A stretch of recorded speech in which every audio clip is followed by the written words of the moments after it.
Bismillahirrahmanirrahim. 6 tips agar sholat kita lebih khusus. Lebih khusus lagi.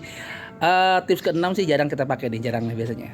Oke, yang satu pertama, hadirkan kesadaran bahwa aku sedang menghadap Allah gitu. Kata Al-Ghazali ya, inti khusyuk adalah hadirnya hati bersama Allah. Nah, jadi sebelum takbir jangan langsung sholat tuh ya dengan hati yang masih sibuk sama dunia. Diem sebentar, sadarkan diri, aku sedang berdiri di hadapan raja segala raja. Yang kedua, pahami bacaan salat kita. Kata Imam Ibnu Qayyim itu, hati kita bakal sulit khusyuk kalau lisan membaca sesuatu yang nggak kita pahami. Yuk pahami arti Al-Fatihah, bacaan ruku, sujud, tahiyat ya. Karena sholat tuh bukan gerakan tubuh aja gitu ya, tetapi dialog seorang hamba dengan Rabbnya. Nomor 3, kurangi dosa dan maksiat. Nah, ini penting ya. Para ulama sering nyebut bilang gini, hati yang penuh dengan maksiat maka dia sulit menikmati ibadah. Mata yang kemana-mana gitu ya, jelalatan, lisan yang mungkin masih kotor, dan mungkin hati yang masih dipenuhi dunia ya, akan membuat sholat terasa berat. Kata Imam Sufyan Ats-Tsauri ya, aku terhalang qiyamul lail karena dosa yang aku lakukan. Ya, jadi ada korelasi antara kekhusyuan dengan kemaksiatan. Keempat, datang lebih awal dan jangan tergesa-gesa. Ya, khusyuk kayaknya agak sulit deh lahir dari hati yang terburu-buru ya. Al-istijalu minasyaiton.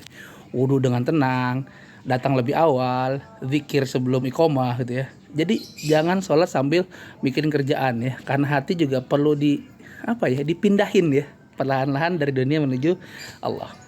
5, rasakan bahwa sholat ini bisa jadi sholat terakhir kita. Wah, ada dalam banyak kitab adab sholat ya, banyak tuh disebutin gimana? Sholatlah seperti sholat perpisahan gitu ya. Sholatlah kamu seperti sholat perpisahan yang terakhir ya. Bayangkan mungkin ini sujud terakhir kita, mungkin ini rakaat terakhir kita, mungkin setelah ini kita dipanggil sama Allah. Who knows, kita nggak tahu. Nah, perasaan ini sangat membantu menghadirkan kekhusyuan. Yang ke-6 terakhir, perbanyak zikir, perbanyak ingat Allah di luar sholat. Nah, ini penting nih ya. Orang yang jauh dari Allah di luar sholat biasanya sulit dekat Allah dalam sholat.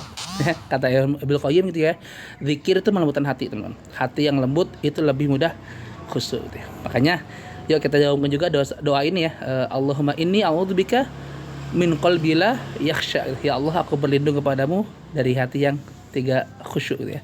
Jadi khusyuk bukan muncul karena suara yang merdu aja gitu ya, tapi khusyuk lahir dari hati yang bersih, pemahaman terhadap sholat, dan kedekatan dengan Allah di luar sholat.